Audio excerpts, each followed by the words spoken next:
What is up, Buck? Doug Wedini in the garage. Today we have another episode of Rapid Fire Automotive News. There's some interesting stuff happening. We're going to talk about the future of Ford and GM, a surprising lack of news out of Dodge and Jeep. We're going to rap about Nissan for a while because they have had a few hard years and I think they're in last-ditch effort mode right now. And then we're going to talk about the weather and what that could mean for your weekend car buying activities. Let's start with Ford. They've been hiring a few new executives, including Doug Fields, who was previously in charge of Apple's autonomous car program. And then they just hired Mike Amend. He was the former president of online, yes, that was his whole title, at Lowe's. Ford's bringing them in to rework some of their software stuff, but Ford hiring a previous exec from Lowe's, all I can assume is that going forward, Craftsman tools can now be warranted at Ford service centers, and the Cobalt 24 Max battery platform should by 2023 be adapted to power the Ford Mach-E. Now, let's move on to GM. I've got a pocket full of GM news to bring you, and let's start with the Hummer. We've been hearing about this thing for a few years. GM wants to bring back the Hummer as a fully electric vehicle. We're finally starting to get some rumors about this thing, and you know how I love to take rumors and run with them. So let's do just that. All right, coming in 2023, we are going to get the GMC Hummer EV electric truck. Now, when I say truck, that's in quotation marks. What we're really looking at here is a lifestyle truck. Lifestyle truck is a newer term that essentially means truck that doesn't do truck things. Looks like a truck, smells like an SUV. I'm fine with it. Examples of this are your Chevy Colorado, your Ford Ranger, certainly your Toyota Tacoma and your Jeep Gladiator. They're not for getting work done. They're not for contractors. They're for getting your bike and all of your bike buddies to the trailhead. They're for loading up the family and getting the inflatable unicorn to the lake. I have no problem with that. Inflatable unicorns need to get to the lake too. So this fully electric GMC truck, we got some rendering images of it. We don't know what it's going to look like, but imagine the most beefed up Colorado you can with the 6 letters of Hummer emblazoned across the front.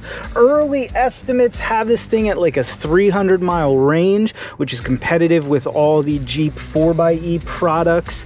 Additionally, they're going to be offering a $5,000 upgrade package for the Extreme Off-Road edition of the EV Hummer. I think you're probably going to see a lot of these, just like a lot of the Gladiators you see are Rubicons. If a thing's worth doing, it's worth overdoing. If you can't afford the $5,000, I don't know, man, go buy a scratch off and hope you get lucky. Why have a Hummer when you could have the off-road extreme package? Now, what's most interesting about this article is the author was not really introducing the Hummer as much as he was talking about GM's dedication by the year 2035 to be all electric. They've been teasing at this, hinting at this for years, but GM is as committed as they can get right now that by 2035, when you walk onto a GM lot, a Chevy lot, a Cadillac yacht, a GMC yacht, Cadillac yacht would be cool. Not that I could afford a Cadillac or a yacht, but I would buy a Cadillac yacht. When you walk onto a GM lot, Chevy, Cadillac, GMC, you will not have a single new internal combustion engine to choose from after 2035. Let's let that sink in. That's 14 years from now. My little executive producer will be just turning 18. She'll have her lawnmower money saved up, and while you, me, and a tree all know her first car will be a Grand Cherokee that Eric and I pull out of the corner of some guy's field, her poor compatriots, her classmates, friends, and contemporaries who take mommy and daddy's money to the GM lot to try to get a new vehicle will have no internal combustion engines to choose from. I don't know, man. We will certainly see. One thing's for sure: if GM is able to stick to this dedication, this promise, and you find yourself disappointed in the year 2035, just Google the nearest Dodge lot, because I guarantee they're not going to be jerking around with anything as ridiculous. I promise we'll be talking about EVs later on. More GM news, more Chevy news. Chevy Bolts are still catching fire. That's not news. We talked about that last month. GM is just now getting ready to do something about it. They say they may be ready to buy back your Bolt before it consumes you and your family in flames in a McDonald's drive-thru. Real Class A stuff. I bring this one up again, not because it's breaking news, it's not, but just to underline the issue that I think, because who doesn't want an editorial when they tune in for a little bit of D&E rapid fire news. This is one of the issues with electric vehicles. Everyone who has one, everyone who wants one has one, and stuff like Chevy Bolts bursting into flames left and right for seemingly no reason, GM putting out technical service bulletins like don't charge your car in the garage. It's not helping your case, man. 14 years is not long enough to make people forget that, you know, they burst into flames randomly. The general public, and not even me, I'm not the general public, I'm a heathen. I do a line of 87 ethanol free gas every morning to get started. I'm not the normal consumer. Maybe you are or not, but the normal consumer, they're not there yet. They want Subaru partial zero emission vehicles and Toyota RAV4s. They don't want EVs. So for GM to be pushing people into that in 14 years, I don't know, seems premature to me. But what do I know? I'm just an idiot with a crappy YouTube channel. Let's move on. We're gonna skip over one more GM story and talk about Dodge news. It's a big, big day in the Dodge news world because I have no Dodge news. For the first time in a long time, possibly ever, an automotive news segment has been held and no one had to introduce or announce a Dodge truck recall. No tires are flying off, no airbags are going off prematurely, there's no shrapnel hitting people in the face, nothing's bursting into flames, all's well on the Mopar front. Amen to that. Moving on, in complete contrast to what I just said about GM and EV Hummers in 2035, by 2023, when the next generation of the Chevy Silverado HD Duramax and the GMC Sierra HD Duramax come out, GM wants them to be king of the mountain, pushing 500 horsepower, 1,100, that's 1,100 torques, foot-pounds. Currently, the Duramax is pushing 445 and 910. If they are able to hit these numbers, and assuming Cummins hasn't made any big moves in the next 2 years, that will dethrone the Cummins 6.7 HO and will firmly put the Silverado HD and Sierra HD Duramaxes at the top of the mountain. And I know a lot of diesel guys that don't care what the badge on the front of that truck says. They want the best truck for their money. That's why Dodges sell so well in that segment. That's going to be a popular comment. No, it's not. Let's move on down the line here. This is something I had no intention of talking about, but I just keep stumbling on it. Nissan. We have to talk Nissan right now. If you follow Donut Media, they're a great YouTube channel. They've got about a 4 or 5 part segment on Nissan. More importantly, the downfall of Nissan. Since the Carlos Ghosn scandals and a number of other unfortunate hits that the company has taken, they haven't been doing well. But they have a savior. They've bet the farm on the new 400Z. Now, Z cars, historically really great, in more recent years kind of meh. The 350Z was great when it came out. It got boring real quick. The 370Z failed to captivate. We got the GTR out there. Let's take a look at what's going on with Nissan and try to determine, is this a company that's still going to exist, or are they destined for the AMC line of succession? I have my opinion, but let's go over it. What does Nissan do right now? Well, they make pickup trucks, don't they? Pickup trucks sell well. Here's the problem. The trucks are not as good and capable as the big three American trucks, and they're not as trendy as other Japanese trucks. We're looking at you, Toyota Tacoma. Even the Ridgeline outsells. And the Ridgeline is basically just a minivan that some idiot cut the back off of. So trucks are out. You're not saving your brand with trucks. Well, they make EVs. Isn't that the future according to GM? Yeah, but not Nissan EVs. Mach-E Mustangs, Teslas, GM all-wheel drive Corvettes. That's the future. What does Nissan have? They have the Nissan Leaf. Here's a fun fact. You can really do this. Get an automotive dictionary, look up Nissan Leaf.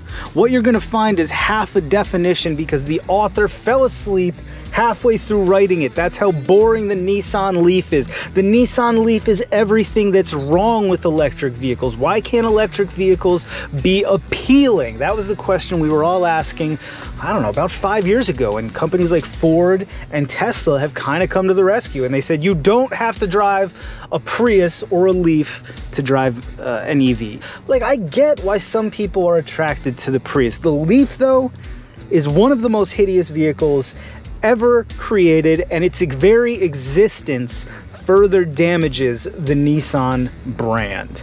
That and the convertible Rogue are just doing you no favors, Nissan.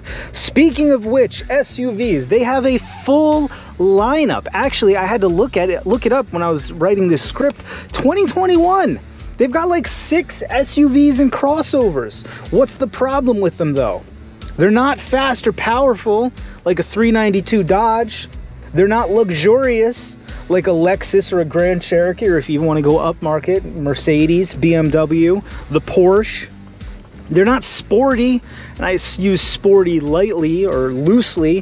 What I'm talking about is nobody who's buying a Wrangler or a Bronco was also looking at a Pathfinder. It's just not happening. The people who are looking at Pathfinders were probably contemplating a Dodge Journey or a straight up minivan. All right, they have crossovers that are decent, but they're no Subaru Forester, they're no Toyota RAV4. All right. They have a big problem because the only thing they sell well are sedans. Great job. You sell sedans in 2021. Now, they have a couple quick cars. The 400Z that's coming back. I'm not going to talk about it. Donut did a great story about it. It's all over the internet. Go look at a different story. Let's talk about the GTR because I honestly think that's the best thing Nissan has going for it right now. That car has pedigree, it has history, it has a following, and it has the stats to back it all up. But here's the problem. It's still a Nissan, and Nissan doesn't have the same name they had in the 90s. I'm not kidding when I say the Leaf and the convertible Rogue and the crappy Armada and the years of subpar Pathfinders and the absolute milquetoast boring sedans that they are filling rental lots with are damaging their performance, their Nismo brand, to the point where you really have to ask yourself, a 2021 GTR. Listen, it's a cool car, man. I'm a 90s kid, all right? And yes, I'm an American no replacement for displacement muscle car guy, but I was raised watching Skylines and GTRs, so I get it. But here's the problem. 2021 GTR starts at 113 grand. Conversely, 2021 Corvette starts 62 grand. 2021 SRT Hellcat Challenger starts at 60 grand. 2021 Mach-E Mustang, arguably the future of performance. Certainly not my generation, possibly not the executive producer's generation, but her kids are not going to know automotive performance the way we do. You can get a Mach-E, the future is now, for 40 grand. Let's move up market. 2021 Lexus LC 500, a direct competitor for this GTR. You can have it starting at 93 grand, almost 20 grand less. Same thing with a Porsche 911. 2021 Porsche 911. It's a friggin' Porsche, man. It's a friggin' Porsche. You can drive it to track day and then you sit and drink sweet tea on it. You can have the brand new Porsche for 99 grand. Now let's say you have the 113K. If I had 113K and I was into Japanese sports cars, you know what I would do? I would save some more money so that I could get 152K so that I could get a 2021 Acura NSX. Nissan has a big problem. Now, why do I bring all this up? What are we ranting and raving about? I just think it's worth talking about, and I'd love to know down in the squawk boxes what you all think about it. A few years ago, I did a story absolutely bashing the Cummins Nissan Titan because I hate Japanese trucks and I don't think they ever deserved a Cummins. And a lot of you gave me the what for. Because apparently there are Nissan fans out there. I didn't know. I've never met one personally, but apparently they exist. And I swear, for all my smugness, I can't help it. I'm from New Jersey. We're just abrasive by nature. I'm honestly asking, if you're a Nissan fan, what do you see being the future of your brand? If you're not a Nissan fan, what do you see? Do any of the vehicles we talked about, trucks, crossovers, SUVs, Nissan GTRs, Nissan Altimas, are any of these the kind of things you want to be driving as a new car in 2021, or is it the kind of car you begrudgingly get handed when you get off the airplane at Newark Airport as your mid-size sedan rental car? So Nissan, what I want to know, I'm calling it now. I think they go the way of AMC and Pontiac sooner rather than later. Or at the very least, they stop selling vehicles in North America because nobody here wants sedans, and that seems to be the only thing they're doing well. Now, the very last story I want to talk about is something that's going to be an ongoing thing we're going to be watching here on D&E. There was flooding recently. This is nothing new. It happens every fall. The hurricanes come in, they flood the American South east. Some of the storms even creep up into the northeast and you get water. Louisiana, Texas, devastated parts of Georgia, the Carolinas, Florida, as far up as Jersey. We had some serious flooding here. Why am I bringing this up? This is an automotive channel, Doug. Get your amateur hour monkey with a toolbox stuff together. Well, sadly, this is going to be a factor for guys like you and me. The monkey with the toolbox used car purchasers of the world are going to have to watch out for flood damaged cars for a few years. And I'm bringing this up to introduce a video I'm going to do down the line to see what you guys think about it. I want to do a video on how to avoid ending up accidentally purchasing a flood vehicle car, because I hear about it all the time. You buy a used car, too good to be true. I mean, the deal, I really took this guy to the cleaners, and 6 months later you're experiencing more electrical issues than Clark Griswold trying to get ready for Christmas. And come to find out, well, the thing came up from Louisiana and I guess they dried it out enough to sell it. Because here's the problem.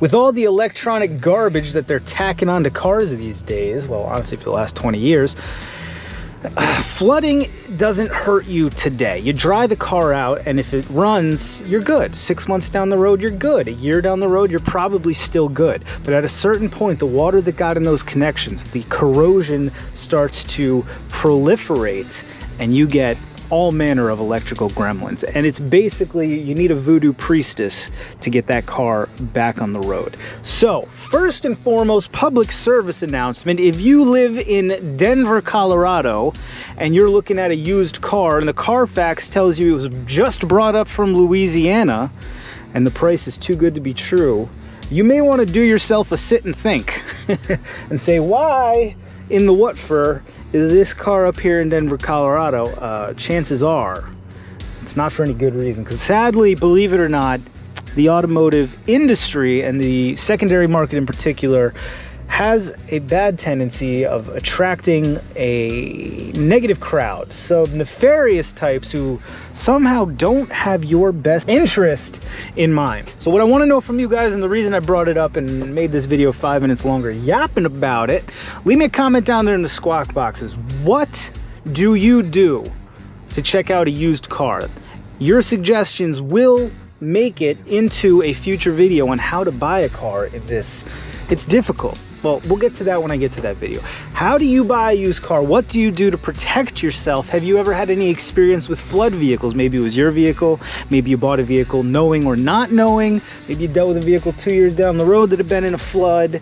What do you do then? Unfortunately, 2 years down the road, it's a little too late. You just have to deal with it at that point. So I'd love to know down in the squawk boxes about what you think about flood vehicles, but everything. Ford's new direction. They are clearly hiring some people outside of the automotive segment, and I think that they think they're getting ahead of the curve. What do you think? GM kind of contradicting themselves. On one hand, they're dedicating to make even more powerful, no doubtably larger displacement internal combustion engines, and in the same voice, they are promising within 14 years to not sell a single new internal combustion engine. That silence was not put in editing. I'm literally speechless at the idea to think that my grandkids may have no idea how to work on an internal combustion engine. It's too much to even contemplate. Now I'm pissed off. What else did we talk about? No Dodge news is good news sometimes. No recalls. And Nissan, man. Lately, I've been taking a nice hard look at the automotive industry, EV vehicles, where's the future? And every time I stumble on Nissan, the only thing I can think of is those, they ain't gonna be around long. So leave me that comment down in the squawk boxes. Let me know what you think about these stories. What other stories are in the news that are capturing your attention? If you like the video, go ahead and like the video. That's common sense. Subscribe to the channel. Maybe go check out our website, monkeywithatoolbox.com. I haven't edited yet, but I suspect I missed the mark for making this a quick video, so I apologize for taking up 20 minutes of your day. I'll leave you now. As always, thanks for watching. See you next time.